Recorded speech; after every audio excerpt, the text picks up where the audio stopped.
Hello, Google Ads professionals. I want to walk you through a quick demo to show you how IfThenAds works and how you can use it to benefit your existing campaigns.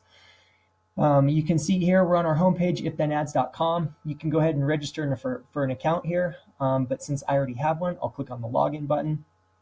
I'll go ahead and log in with my email address that I've created. Once I log in, you'll see that I have not added my Google Ads account yet. So I'm going to hit this gigantic, obnoxious blue button.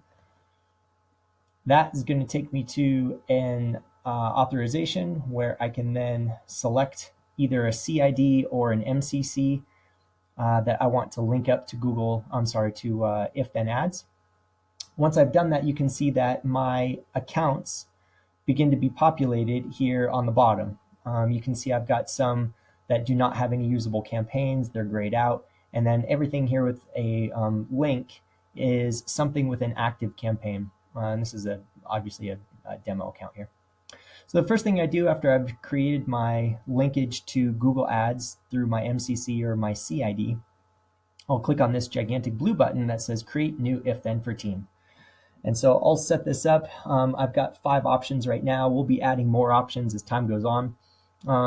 This broken web page if then allows us to check your landing pages to see if there's any errors, and if there are, it immediately pauses all ad groups that are affected by that broken page. Our budget pacing if then allows us to create both a lifetime and an accelerated budget model based on what your needs are. We have an earthquake if then, so if there's an earthquake, we can bid adjust or activate or pause campaigns based on earthquake activity and proximity to an earthquake. This was a pilot that we did. It could also be used for things like public service or homeowners insurance. So if you have a homeowners insurance agent as a client, this might be a good one for them to test on. Otherwise, we have our weather if-thens. Both of these essentially do the same thing. One of them allows you to bid adjust on all of the locations within a campaign, and the other one allows us to bid adjust on one specific location that's external to a campaign. So I will go ahead and set up one of these just to show you how it works. I'll create a new weather if then for one of my accounts here. I'll use my heating and swamp cooling. I'll create I'll select my campaign that I want to bid adjust or to control. I'll click on the next button, and here's where I can set up different filters. So I can use these different ifs, if a barometer or the pressure, if hail, if humidity, rain, smoke, snow, temperature, visibility, wind.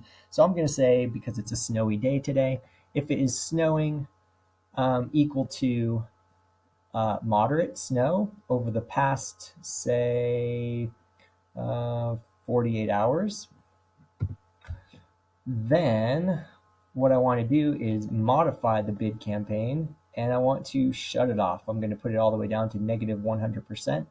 Alternatively, you could bid adjust this all the way up to 900% or anywhere in between.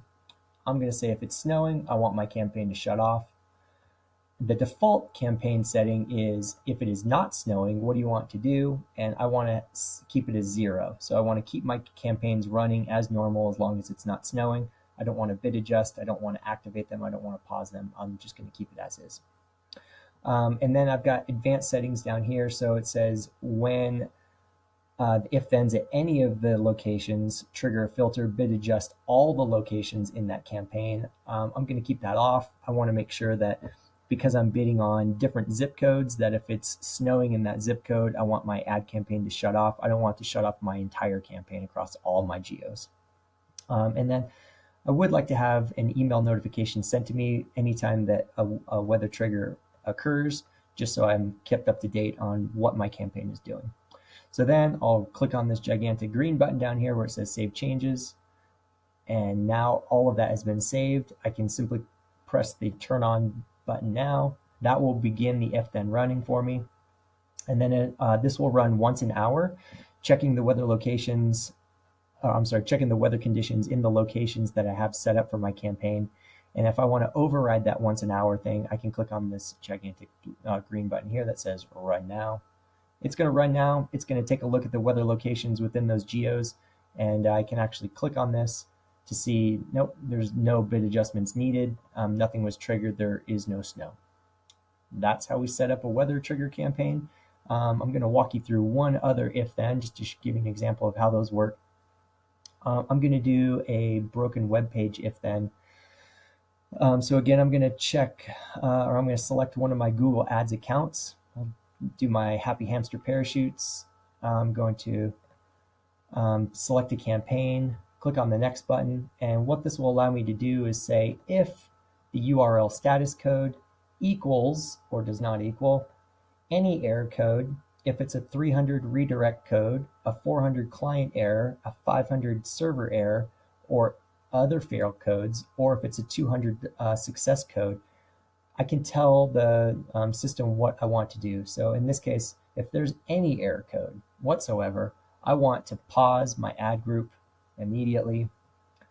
My default is keep my ad groups enabled. Oops, there we go.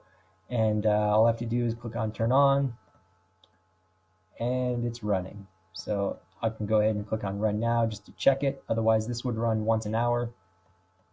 You can see that there's no URLs found in here because it was a test account here.